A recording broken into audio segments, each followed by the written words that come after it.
శ్రీ గురుభ్యో నమః. మద్గురుదేవులు శ్రీ రామచంద్రయార్లు వారి పాద పద్మములకు నమస్కరించుకుంటూ, శ్రీ సత్యానంద సత్యమయార్లు వారికి నమస్కరించుకొని, శ్రీమద్ భాగవత కృష్ణదేశ్ కేంద్రులు వారు రచింపబడిన శక్తిద్వయ నిరాశకంబైన శుద్ధ నిర్గుణ తత్వ కందార్థ దరువుల నుండి 15వ అధ్యాయము శిష్యుని లక్షణం నుండి 11వ కందార్థము క్రమ సంఖ్య 242. దేశికుని శరణ తీర్థము కాశీ గంగయని గురుని కనుగొన్నను విశ్వేశుడని అతడు తనకు ఉపదేశంబొనరించినట్టిదే తారకమాని మనసందు తాని తీరు నగని ఏ సీమాయందున్నా కాశీ ప్రయాగ రామేశుని పురమై ప్రకాశించు నా సీమాదే తారక మానే మనసందు తాని తీరు నగని.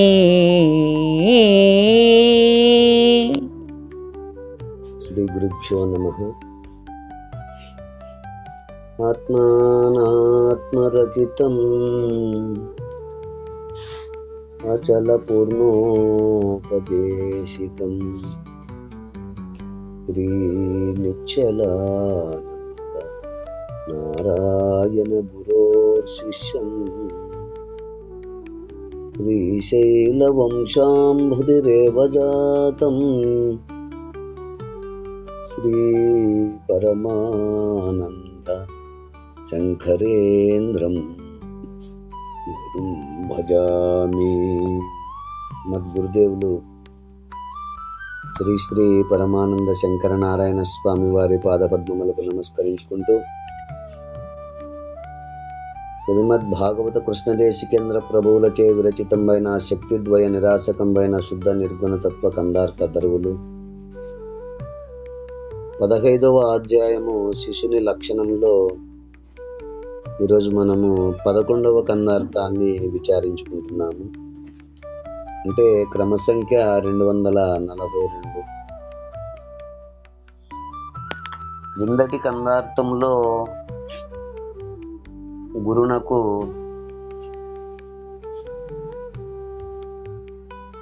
చతుర్విధ శుశ్రూషలు చేసి, ఆ గురుమూర్తికి చతుర్విధ శుశ్రూషలు చేసి సంతోషముతో చేసుకొనుచు, గురు కరుణచే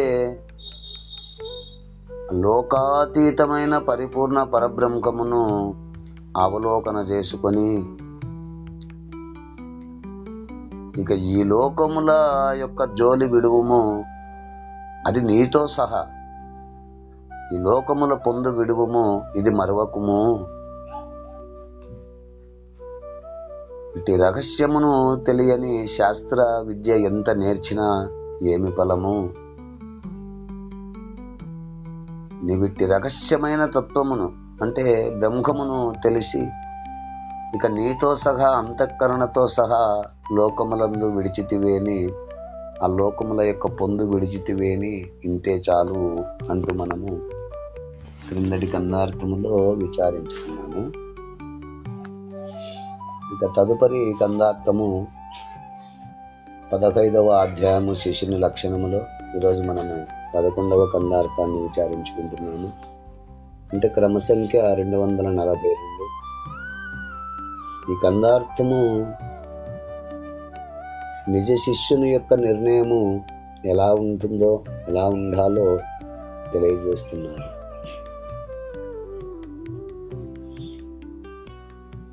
దేశికుని చరణ తీర్థము, దేశకుని శరణ తీర్థము కాశీ గంగయని గురుని గనుగొన్నను విశ్వేశుడని అతడు తనకుపదేశం వనరించినట్టిదే తారకమని మనసందు తాని తీరునగని. ఏ సీమయందున్న కాశీ ప్రయాగ రామేశుని పురమై ప్రకాశించు నా సీమదే తారకమని మనుసందుతా నీ తీరునగని. శిష్య, వివరించండి గురుదేవ. దేశకుని చరణ తీర్థము తనకు మంత్రోపదేశము చేసిన గురుమూర్తి యొక్క పాదజలము.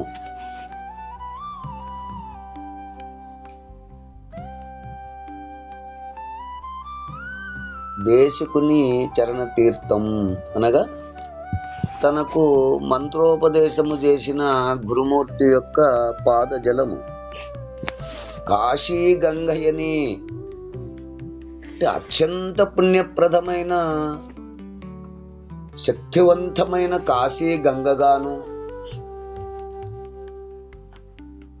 గురుని కనుగొన్నను తనకు ఉపద్రష్ట అయిన గురుమూర్తిని దర్శించుట విశ్వేశుడని, అంటే ఆ కాశీపురాధీశుడై విశ్వవ్యాప్తమై ఉన్న పరమేశ్వరునిగాను అతడు ఆ గురుమూర్తి తనకు ఉపదేశమునరించినట్టిదే. హస్తమస్తక సంయోగము ద్వారా తాను ఉపదేశము పొందిన మంత్రము తారకమని, తనకు ఆ జన్మకర్మల నుండి తరింపజేయుటకు వీలై ఉన్న అత్యంత శక్తివంతమైన మహామంత్రమని,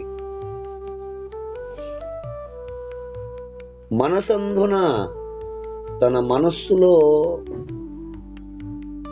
తా నీతీరున గని తానీ విధముగా భావన కలిగించుకొని, అంటే గురూపాసన విధానమునందు భావనాఫలము అన్న హంసములు రెండును అస్పష్టముగా చెప్పబడుచున్నవి.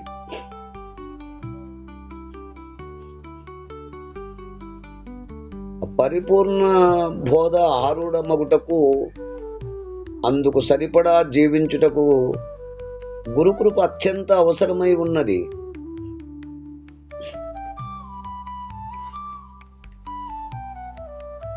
కనుక గురు సాక్షాత్ పరబ్రహ్మానుభావము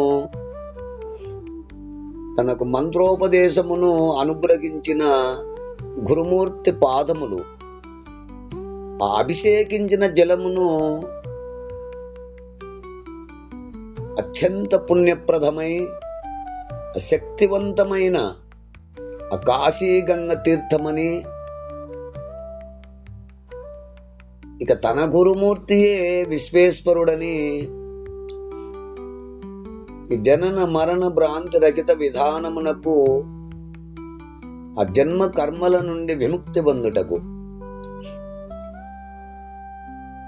తనకు ఉపదేశించినదే తనను తరింపజేయు తారక మంత్రమని, తన మనస్సు నిండా ఇట్టి భావజాలము కలిగి ఉండి ఆ గురుతత్వము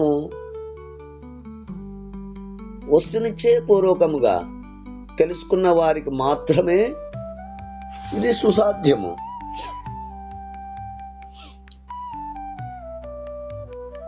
ఏ సీమ ఎందున్నా ఇట్టి భావనాఫలముచే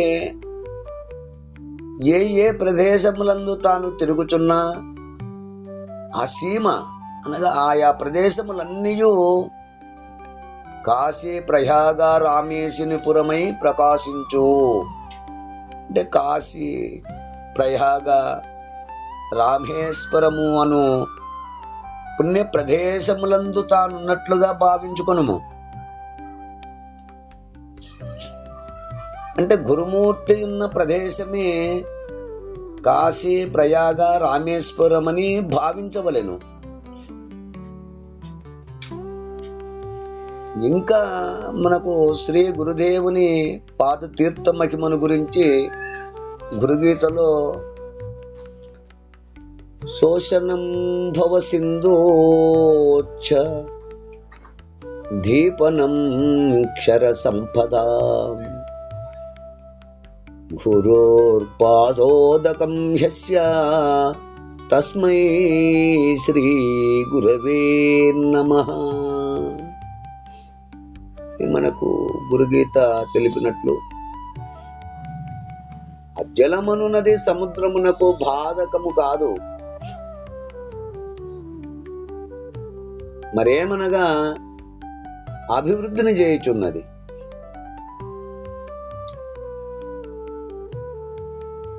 మరి శ్రీ గురుదేవుని యొక్క పాదతీర్థం అట్లు కాదు.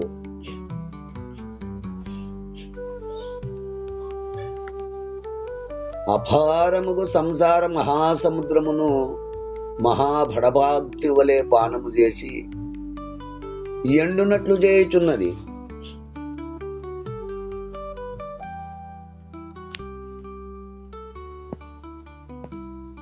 శ్రీ గురుపాద తీర్థము క్షణములో సకల సంసార దుఃఖముల నాశనమునరించి జ్ఞానమును కలిగించుచున్నదని అర్థము.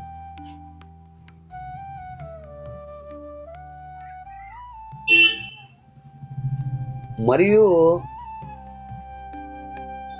హస్వరములకు సకల ఐశ్వర్యములను గావించుచున్నది.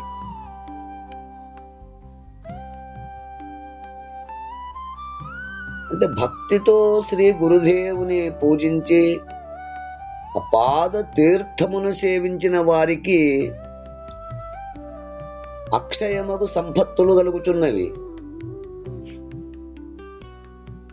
కామ్యములను నొసగునని అర్థమవుతున్నది.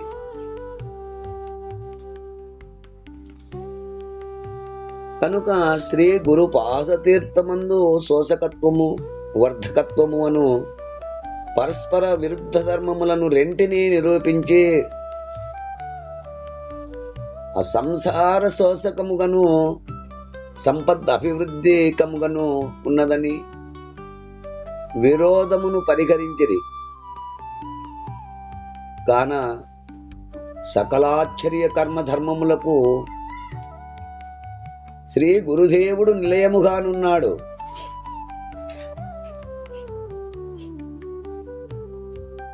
ఆ జలము సముద్రములో వచ్చి పడి ఆ సముద్రములో నిండినటువంటి జలము ఆ బాహ్యమలమును మాత్రము పోగొట్టును. లోపల ప్రవేశించినచో దాహశాంతిని కలిగించును. మరి శ్రీ గురుదేవుని పాదతీర్థము ఆ లోపల ప్రవేశించి, అంటే గురుదేవుడికి మనం పూజించినప్పుడు అది తీర్థముగా తీసుకుంటాం. పాదజలము అది అంతఃకరణములోని సకల పాపములను కడిగి శుద్ధము చేసును. ఇంకా సకల తాపత్రయ దాహమును నిశ్శేషముగా శమింపజేయుచున్నది. అంతేకాక ఆ సంసార దుఃఖ భంజక జ్ఞానమును కలిగించుచున్నది. ఏ విధముగా శ్రీ గురుపాద తీర్థ జ్ఞాన సంపదాయకమై శాశ్వతానంద రూపముక్తిని కలిగించుచున్నది.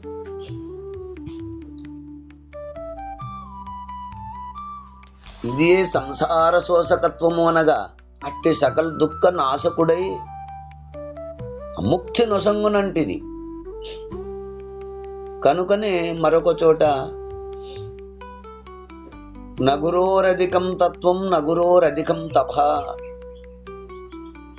నగురోరధికం జ్ఞానం తస్మై శ్రీ గురవే నమః అంటూ సెలవిచ్చారు.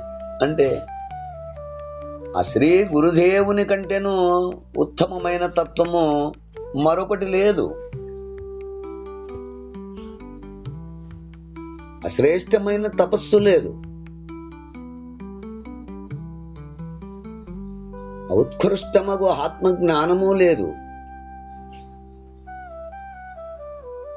ఆ పరబ్రహ్మ స్వరూపుడకు శ్రీ గురుదేవుడే తత్వము. యథార్థమగు వస్తువు శ్రీ గురువే బ్రహ్మము, వేరేదియూ లేదు.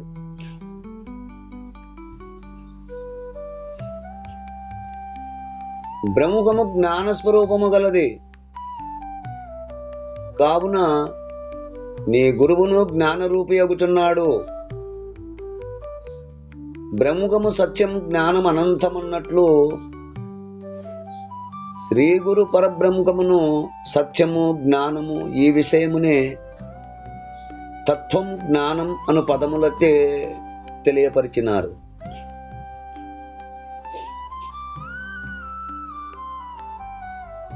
శ్రీ గురు స్వరూపమును యథార్థముగా తెలుసుకొనుటయే అయథార్థముగా ఆత్మజ్ఞానమగును.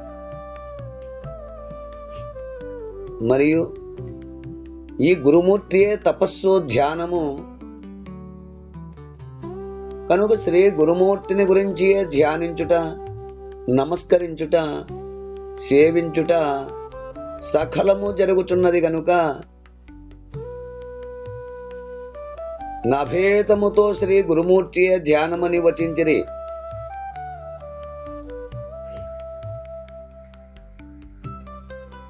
శ్రీ గురుదేవుడు ఆ గురువు ధ్యేయమూర్తి కాబట్టి శ్రీ గురువును ధ్యానించడమే ధ్యానము. వేరు ధ్యానము లేదు. అంతకంటే గొప్ప ధ్యానం ఇంకొకటి లేదు.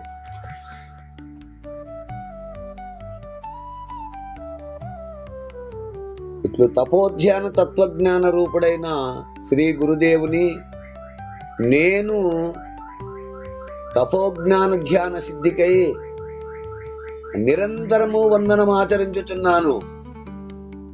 కనుక శ్రీ గురుదేవుని యొక్క ఆ సర్వోత్కృష్టత స్వరూపతత్వము తెలియజేసినారు. ఏ విధముగా మనకు ఈ కన్నార్థ భావాన్ని తెలియజేస్తున్నారు. కనుక మీరు కూడా ఈ కన్నార్థ భావాన్ని అందుకుంటారని కోరుకుంటూ జై గురుదేవ. జై గురుదేవ. జై గురుదేవ. జై గురుదేవ.